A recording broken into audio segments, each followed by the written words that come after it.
Hi everyone, welcome to my YouTube channel and welcome back if you've been here before. My name is Alexis and on this channel I talk about important lessons and takeaways that I get from viral topics and viral conversations. Today I wanted to talk about the viral video, viral interview, viral sit down that happened in between former football player Cam Newton and therapist Cheyenne Bryant. So they had a sit down where they mainly discussed Cam Newton's family dynamic. He's a serial baby daddy with 8 children from 3 different women. And I feel the need to mention that 2 of the children are not his biologically.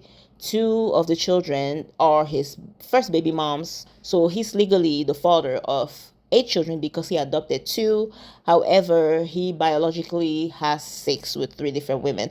Not that it makes it any better, but for the accuracy of it all, I felt the need to mention that. I am not familiar with Cam Newton. The first time I heard about him was when he was trying to take back a car from his first baby mom, Kia Proctor. He was requesting the car back and he had child support issues or something like that. So I don't really know if he's like the type of man who does anything for the community, but I keep hearing about his baby mamas and his tales of a perpetual baby daddy. Either way, I took a few points from the interview that I've noticed that a lot of other content creators did not mention. Some of these points that I'm about to talk about really hit me, and I just wanted to share it with you guys, hoping that it gets to the right person. Before I get into my points, if you guys would please like the video, drop a comment, and subscribe, because why not? It's free, and a girl is really trying to grow her channel. So if you guys could please help a woman out, that would be much appreciated. Thank you very much. So let's get into the topic, shall we? Number one, I just want the girls to notice how the new age manipulators and players use terminology that they learned from therapy to play the girls. So as he was sitting there, and I've noticed that with Nick Cannon as well, because she also had the interview with Nick Cannon, but this video is going to focus on Cam Newton. There was a lot of little terminologies that you can only get in therapy, or just terminology that went viral recently now that mental health has become a very popular topic. Just little things like when he's talking about being scared, even though he's not acting like a man who's scared.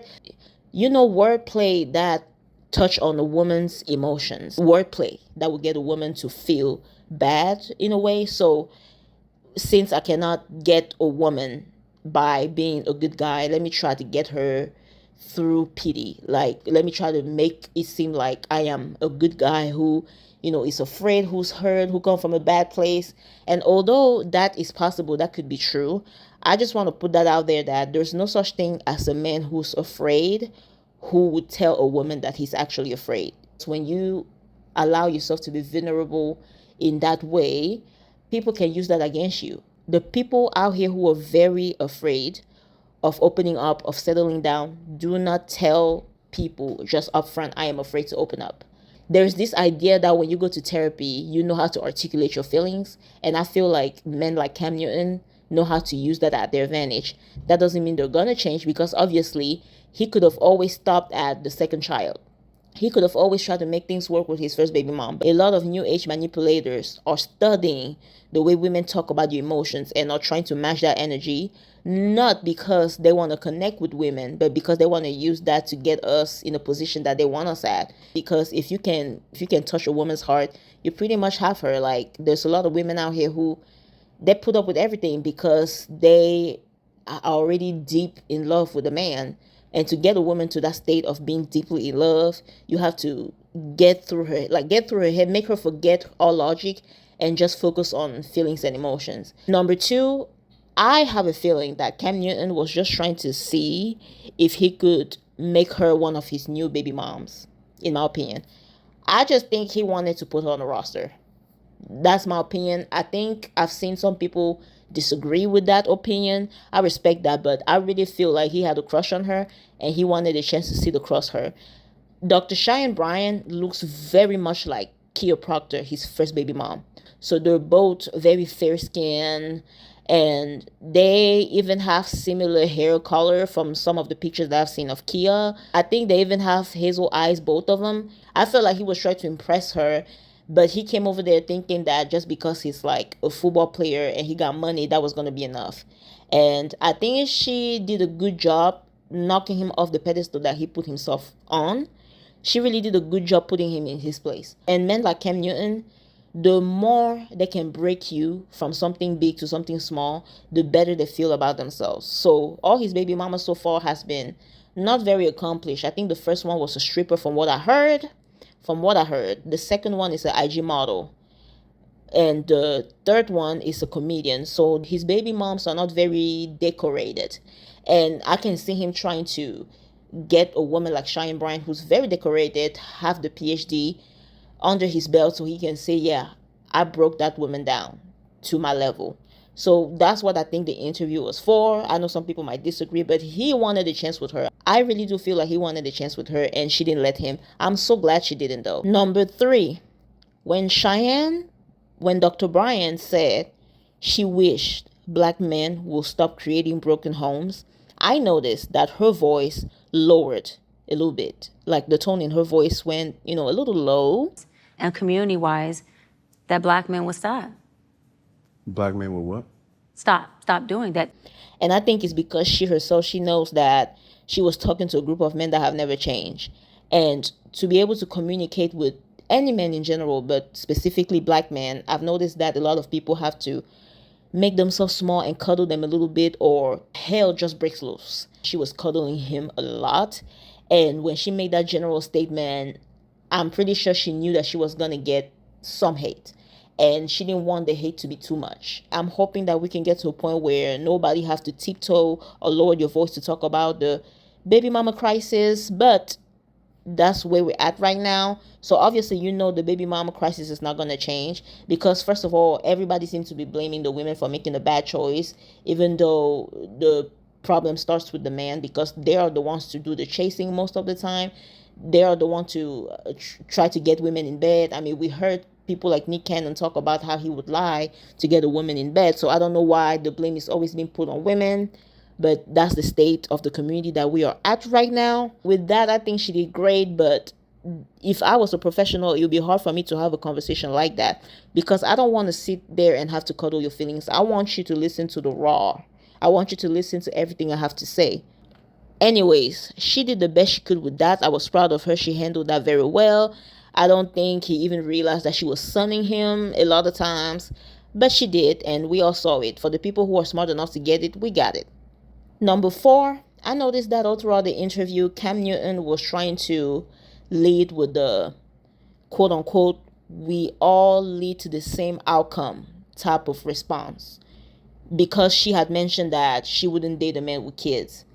Because I think a lot of people, especially people from outside the black community, underestimate how much young black girls and black women grow up in a pimp-like culture where we know we're doing things that are not good for us. We are engaging in behaviors that don't benefit us, especially in the long run. But we keep doing that anyways. Why? Because some of us, especially as women, especially as black women, we are surrounded with people who take it very lightly. Life expectancy, marriage, future, plans, ambitions, jobs, projects, etc. Like people who take a bright future for granted. People have already given up on the idea that we as people, especially black women, could have a brighter future than what we have right now. The reason why I'm saying all of this is because when you see things like a very high baby mother rate in the black community, a lot of black women who fall into that tribe have a very, all men are going to do you wrong anyways, but I want my baby. If you as a black woman mention that you want a man with money, which financial stability is very important, the men that you are talking to would try to dissuade you by saying that, well, any man can abuse you. Any man can put hands on you. Any man can cheat. So why do you care so much about a man who got money? Because he too would cheat. And matter of fact, men who got money cheat more than men who are broke, which, by the way, it's not true. Men who have less money feel emasculated, so they're more likely to hurt the women that they're with. And there's some men that are just broken altogether. It's not a money issue. But if a woman wants to focus on financial stability, especially in the black community, she's being dissuaded by using excuses like the one Cam Newton was trying to pull, on Dr. Bryant by saying that we all lead to the same outcome. So why bother? So there's this very pimp-like manipulative mindset going on in our community. And I really feel like every black mother needs to cut that segment of the interview and teach the little black girls about how the men function. Now, are a lot of black mothers going to do so? No, because a lot of black mothers don't even see the issue. Nobody who's telling you to lower your standards, it's really thinking about your well-being. That's how I see it. It's very different to tell a woman that she needs a balanced relationship. So she needs a man who's financially stable, but somebody who's also emotionally intelligent, and somebody who might be a good father, etc. It's another thing to straight up tell a woman to go completely 360 on her goals and dreams. A woman who wants to get married is being told that marriage is not that important because 50% of marriages end in divorce anyways. Okay, so that means the glass is half full. Why can't we be part of the 50% that stayed married? I really hope people saw what I'm talking about in this interview. It wasn't lost on me. He completely wanted to make her feel like her standards were relevant because there's no better out there. But there is better out there. And even if there's no better out there, that doesn't mean you have to be in a relationship. Number 5, that man is not getting married anytime soon. And I hope his current baby mom, Miss Jazzy, Miss I love my bonus children, I hope she knows that man is not getting married anytime soon. Now, he's 35. Very surprising to me because that's the hardest 35 I've ever seen on a black person. 35 is pretty young, and since he, Mr. Cam Newton himself, knows that, he's not about to marry anyone anytime soon.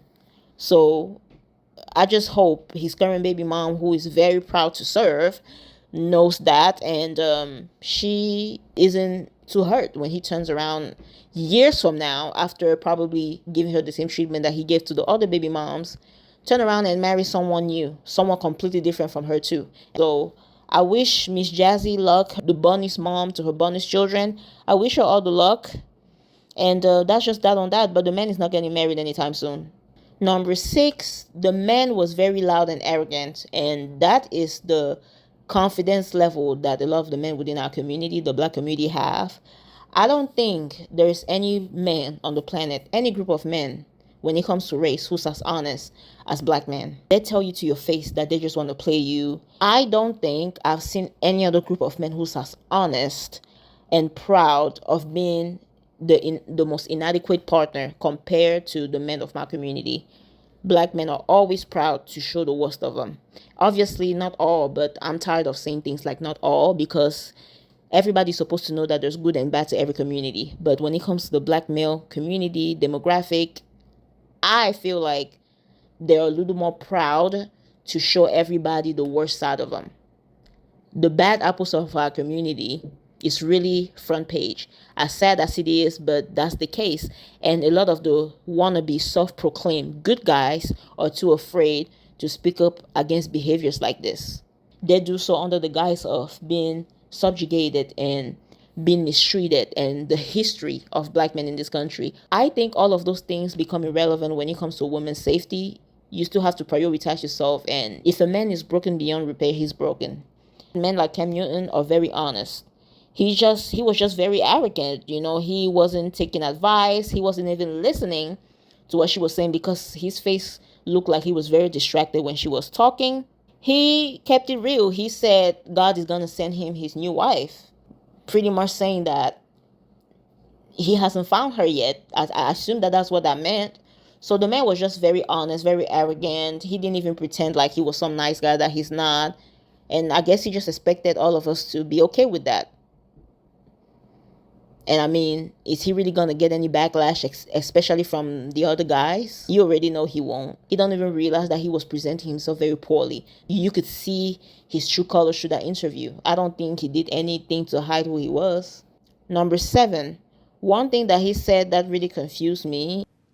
My desire to get married is lower than my fear of divorce. If I was sitting across any random man and he said that, I think that would be my cue to just leave him alone. That line kind of hit me amongst all the other things that he was saying to manipulate that lady. And when I heard that, one of the first things that went through my mind was, that is one thing that he told Jazzy to capture her the way he did. Because maybe she's hoping that he would turn around and marry her. Probably thinking that she's better than the other baby moms who he did not marry. But anyways, that's her life. To me, that was just manipulative ass word salad.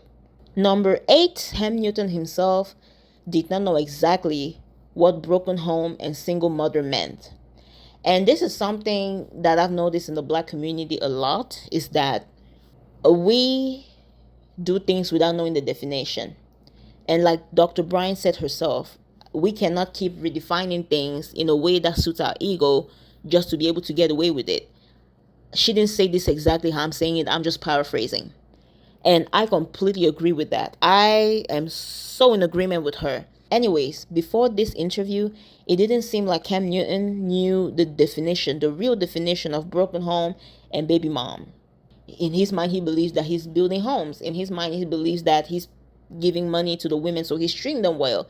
I'm pretty sure his ex-baby mom, who he tried to take the call from, would disagree. Knowing how to define things would really help in our decision-making process. If you call a situation like the Cam Newton situation a blended family, like he was saying, blended family sounds very respectful, nice, demure, etc. So if you tell a woman that she's going to get into a blended family type of situation, she will go for it. But if you call it for what it is, which is, I'm about to add you to the list of my broken homes, then that might wake her up a little bit. What you can do is, as a woman, especially who deals with men, you can register the right definition of things in your head. And when a man tries to manipulate you with word salads or just redefine things just to make you feel more comfortable with things that don't benefit you, those words can register in your brain as what they really are. So there's no such thing as a blended family. You want to make me baby mom. Either way, it seemed like in our community, people don't know how to define certain terms. And that's killing us. I feel like we really need to start calling things for what they are. We normalize a lot of things that don't benefit us, and we make it cool as long as it sounds like something else. Know your definition, especially women, so you would know when a person is trying to play you. Number 9, Cam Newton believed that he's a good father. Even Dr. Bryant said that, but I think she said that just to be nice and to soften him up because she don't want to bruise his little black male ego, whatever. He's not a good father. There's no way you can be a good father with 8 children divided in 3 different homes. What can make the situation a little more pleasing, especially for the children, is if everybody comes and live under one roof. But even then, he will still be divided. And I noticed that all throughout the interview, it was easy for Dr. Bryant to connect with him because she too comes from a broken home type of situation. Now, funny enough, Cam Newton himself doesn't come from a broken home. He grew up in a 2-parent household. From what I'm hearing is that his dad was a preacher, and his mom was obviously the preacher's wife. So his family was in the church, but he grew up to be this person who creates broken homes. And Cheyenne Bryant grew up from a broken home. She comes from a broken home where her dad was into drug trafficking, and she got out of that, doing very well with herself. I feel like in the conversation, she connected with him a little bit because she connected on behalf of bad decisions, I guess. Not that she herself is making bad decisions, but her parents did. She could have grown up in a better situation. Now, obviously, we can't tell that if you grew up in a better situation, that's going to guarantee that you will be even better in life. I think a lot of people who grow up in very stable situation take stability for granted.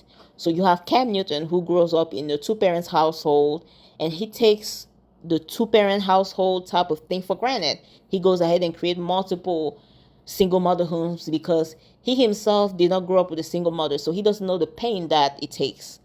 Unfortunately, especially in the black community, a lot of men grow up in single mother homes, but they do not grow up to change that dynamic, unfortunately.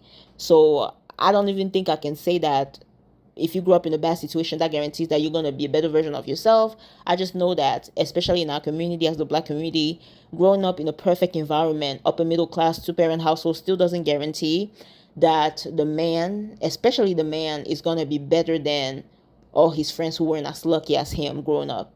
So it's just a whole mess. I think the issue right now is just the culture and the way we see ourselves. During the interview, she was very cuddly, not just because she was a good therapist, but because she was also connecting with him on that level.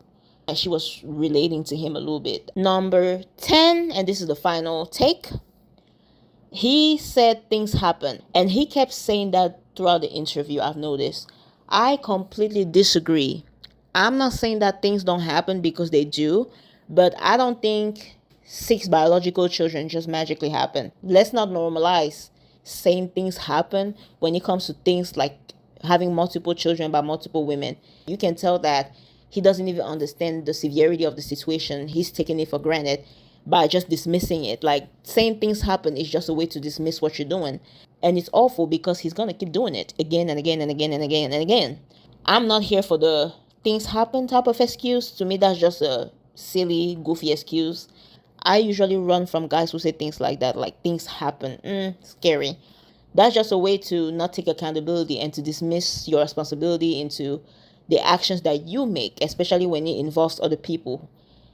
It doesn't matter if other groups of people are getting hurt by your actions. It's just things happen. Your accountability is now dismissed, because things happen. So I really didn't like hearing that. I think it was very childish of him to keep saying that. I think it was dismissive, and yeah, there's no such thing as things happen, especially now when it comes to creating multiple children with multiple different women. This marks the end of my video. To everybody who stayed to this part of the video, I am so grateful. Thank you so much for being here with me, and I will catch you in the next video. Thank you very, very much.